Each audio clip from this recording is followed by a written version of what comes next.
Propagating plants by seed is one of the easiest and best methods to create new plants. That's because each seed is its own self-contained package that contains enough food and energy to get the seedling up to a point where its new green leaves can photosynthesize and make that new plant self-sufficient. Seeds come in all different shapes and sizes, so you need slightly different methods according to the size of the seed and sometimes the type. Now I've got a very fine seed here. This is some Italian parsley seeds I've collected from the garden, which means they're absolutely free. Now putting the seed pods into a paper bag allows them to dry out to the point where they're ready to sow. Now I've put some seed raising mix. It's a fairly fine potting mix that's good for the finer seeds because it holds a little bit more moisture, which stops them from drying out because they're tiny to begin with. So just take some between finger and thumb and just pinch them back and forth to release a few seeds as you spread them across the pot. So I'm going to end up here with about probably 25 seeds in the pot.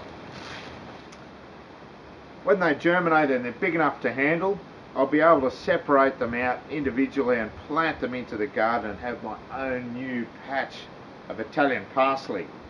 Now for larger seeds, you can use just a normal potting mix for those. Seed raising mix is fine, but normal potting mix will do the job equally well because they're big seeds, they get their roots down quickly, and they're much more self-sufficient than the fine seeded plants. So each one of these are Guymere lily seeds, Dorianthes excelsa, and they're quite big as you can see. So I'm just going to deposit those individually, push them down into the potting mix, and we'll put about 10 in there. And when they come up again, I'll be able to individually separate them out and put them out into the garden or into a pot to grow on to be a beautiful flowering Guymere lily eventually. So different size seeds, different methods.